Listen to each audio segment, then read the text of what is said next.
They didn't discover her. They received her, placed with intention, positioned like evidence, laid in the grass exactly where the beast wanted her found. The ground beneath her was still warm, flattened into a perfect circle, as if something enormous had crouched there long after the life had already drained from her body. The fog hadn't lifted, but the silence had already picked a side, and it wasn't ours. No wolf tracks, no drag marks, no signs of struggle, just wounds so exact they didn't resemble an attack.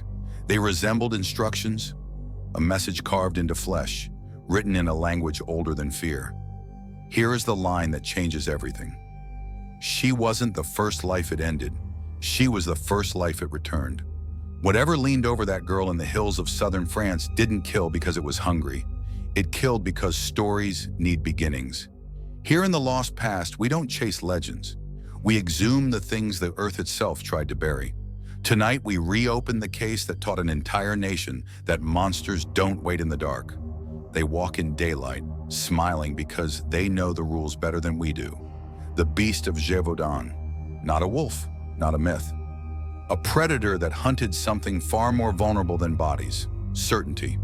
Stay close, because what moved through France from 1764 to 1767 didn't just end lives.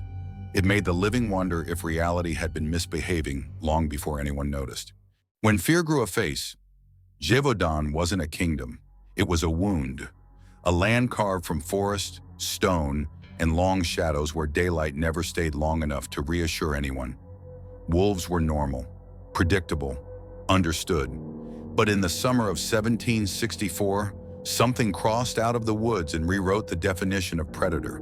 Survivors, ashen, trembling, still bleeding, remembered pieces: rust, dark fur, shoulders tall enough to blot out the sun over a grown man, a jaw that opened wrong, too wide, too silent, too smooth, eyes that didn't look hungry. They looked studious. It killed in daylight, selected victims, and placed the bodies like warnings meant only for the living. Fear didn't spread. It occupied the valleys. Doors slammed before dusk. Children were ripped off the fields hours early, and every prayer sounded more like a negotiation. 3 words floated between neighbors like smoke. Not a wolf, not an animal, something listening. The beast learns their names. The beast didn't hunt like a creature. It hunted like an intelligence trying to understand a pattern. A shepherd boy opened from chest to spine, his staff still upright in the soil, as if he never saw the first strike. A woman dragged from the path, her skull crushed in a single bite so clean it looked almost reverent. A child torn from her mother's arms, her scream slicing the valley in half before ending like someone pressed a fingertip to her voice. These weren't kills, they were proofs. Hunters formed search parties, hands trembling, muskets shaking, prayers bitten between teeth. But every time men moved east, someone died in the west, as if the beast wasn't tracking them, but anticipating their choices. Witnesses described how it ignored the laws of nature, leaping boulders with cat-like silence, colliding with bodies with bull-like force, vanishing between trees without bending a single branch. And sometimes, just before it lunged, it rose upright. People believed the stories. They simply refused the truth inside them, because every corpse carried the same message. This wasn't a creature learning how to kill. It was learning how they lived and how to end them more efficiently. The hunts that never stood a chance. Hundreds armed themselves. Dozens swore they had it in their sights. Many fired. Not one shot mattered. Every hunt ended with the same brutal announcement: a scream, cut short, choked, decisive, from someone the beast chose earlier in the day. Wolves were slaughtered in retaliation, stacked in squares like false victories, displayed like apologies. None resembled the creature etched into the minds of those who survived. The beast wasn't being hunted, it was conducting an experiment. It struck faster, smarter, crueler. Rumors mutated without restraint. 2 beasts, a mother and cub, a demon, something wearing a disguise. No animal leaves bodies arranged like arguments. No creature memorizes the map of villages. Gévaudan wasn't land anymore. It was a stage, and the beast was the playwright. Every field whispered one truth: you are being watched. And worse, you were chosen this morning. The king intervenes, and the beast responds. When the death toll passed 100, even Paris felt its pulse quicken. King Louis XV sent his finest hunters, men trained to kill anything that breathes. For months they followed shredded bodies, half-prints, in trails that existed only when the beast was willing to be followed. Finally, they killed a monstrous wolf, huge, deformed, human bones in its stomach. France celebrated. The king declared victory. The nation exhaled. But Gévaudan held its breath.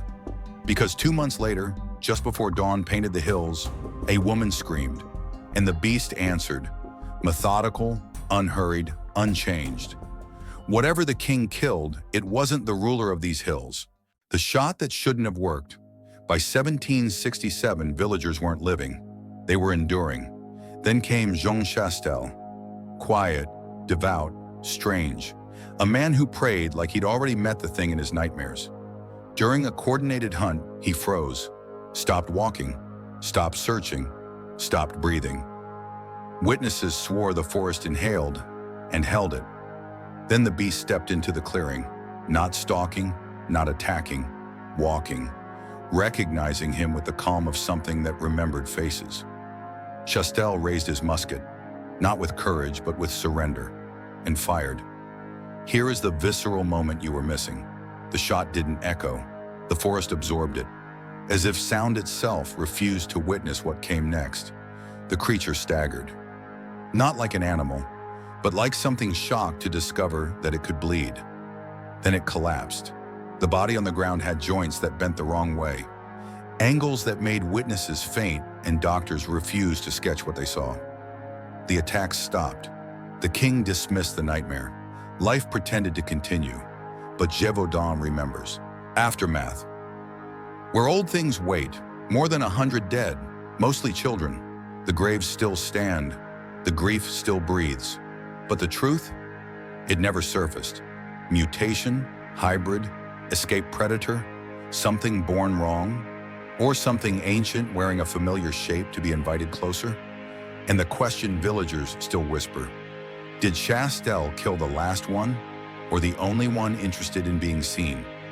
Because the autopsy records vanished, Chastel's bullet disappeared, and nothing found in the hills matched any species known on land or sea.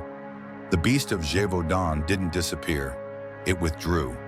Into story, into silence, into the dark bends of the world where old predators wait for invitations. This is the lost past.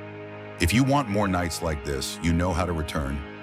But understand this: monsters don't die. They adjust. They wait.